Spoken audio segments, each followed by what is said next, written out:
পাপা আমি না স্কুলে টপ ক্লাসের ভিতরে এক হইছি, মানে র্যাপ গানে, তাও আবার ইংলিশে। আমার স্যারে নিজের হাতে ট্রফি দিব, জানো? ইংলিশ গানটা তোমার একবার বলেছ না র্যাপটা? প্রাণ বন্ধু রে কাদাইলি নিরবধি ভাষাইলি অকুল। এটা কি ইংলিশ র্যাপ? আরে মাহিন সাহেব না? হ্যাঁ, এই যে রাখি। আসসালামু আলাইকুম স্যার। দেখা হয়ে গেল। স্যার সালাম আলাইকুম। কেমন আছেন আপনি? ভালো এই আছেন? সালামের উত্তর দেন। সাল লাগে, তোর সাল লাগে, সাল লাগে। আপনার ছেলের জন্য কিছু কমপ্লেন আছে, মানে সে খুবই বাজে কাজ করে। হোয়াট এভার আমার এই জানোয়ার! চুপ থাক। স্যার কি বলছো? কমপ্লেন? কি কমপ্লেন স্যার?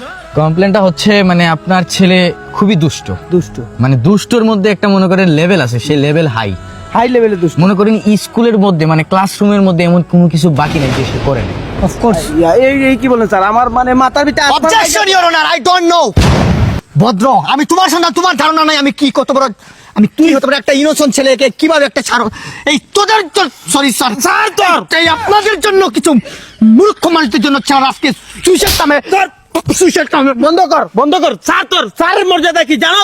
আজকে যদি আমি মরি এই মরার জন্য আপনি যাই sir. Mister teacher is the biggest criminal of the outside of Bangali businessman. Education is master vision. দেখছেন এইসব ভুলভাল ইংলিশ বলে ক্লাসরুমে, পুরো স্কুলের মধ্যে এইসব আউল ফাউল ইংলিশ বলে। এই যে দেখেন আপনি কতটা রেসপেক্ট করতেছেন একজন টিচারকে। সেই টিচারটা হচ্ছে আপনার ছেলের টিচার, কিন্তু আপনার ছেলে তো আপনার মতো হয় নাই। আমার মনে হয় না এই ছেলে আপনার। এই ঘর বাইরে গেল কেমনে? জানি না। দেখেন মাহিন সাহেব, মানে আমি কি বলবো, মানে ক্লাসরুম হচ্ছে একটা শিক্ষার জায়গা, সেই জায়গায় আপনার ছেলে কি করে অসামাজিক কার্যকলাপ করে। মানে কি বলবো, এমন কোন নেশাদ্রব্য নাই আপনার ছেলে এই ক্লাসরুমে করে নাই, এমন কোন গালি নাই যে গালিটা ইউজ করে নাই। হায় হায় রে, আমার মান ইজ্জত ডুবাই দিছে। তুই একটা জানোয়ার। স্যার মানে কি জানোস? স্যার মানে টিচার, আর টিচার মানে কি জানোস? শিক্ষক। আর শিক্ষকের স্থান কোথায় জানোস? বাবা স্থান না, স্থান স্থান, শিক্ষকের স্থান কোথায় জানোস তুই? জানি তো। কি কোন জায়গায়? আম্বরখানা ব্লক বি কুলিবস্তি পাড়া। আরে বেটা, এই জায়গা না, কোন স্থানে জানোস তুই? প্রথম হইলো তোর ঘরের মা বাপ, হ্যাঁ। তারপর ভাই বোন, হ্যাঁ। তারপর বন্ধু বান্ধব, হ্যাঁ। ঘরের মালিক, এরপরে মাহিন সাহেব, আপনি আর আমার স্থানটা দেখানোর দরকার নাই। আমি বুঝতে পারছি আপনি যে শুরু করছেন শেষ নাই। আমার স্থান আমি খুঁজে পাইবো না।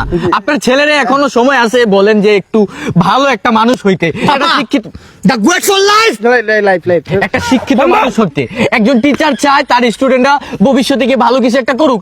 কি বলবো, আপনার ছেলের লেখাপড়া এত তলাতে গেছে, মানে আমি বুঝাইতে পারবো না। আপনার ছেলে যে কি লিখে, আমরা যে মার্ক দিব সেটা বুঝি না। মানে আপনার ছেলের লেখা কিছুই বোঝা যায় কি বলেন? লেখা বুঝে না? না। সাধারণ কোনো মানুষ বুঝবে না মনে করেন? কি বলবো ভাই, আমি চাইনিজ থেকে মনে করেন, ফ্রান্স থেকে মনে করেন, সব লেখা আমি বুঝি, কিন্তু আপনার ছেলে লেখা বুঝি না। ভাই ওই একটা আপনি কিন্তু সত্যি করে বলেন, কিন্তু পরে কিন্তু কথা বদলাইলে হইব না। আর এখানে আমি মিথ্যা কথা কি বলবো ভাই, এটাই তো সত্যি ভাই। আমি কিন্তু সাইন করে দিব, কিন্তু আপনি বলেন সত্যি আর লেখা বুঝে না? কি ভাই, আপনি যে জায়গায় বলবেন এই জায়গায় আমি সাইন করবো, তারপরে বলবো আপনার ছেলের লেখা আমি বুঝি না।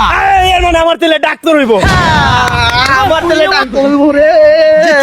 জিতিল।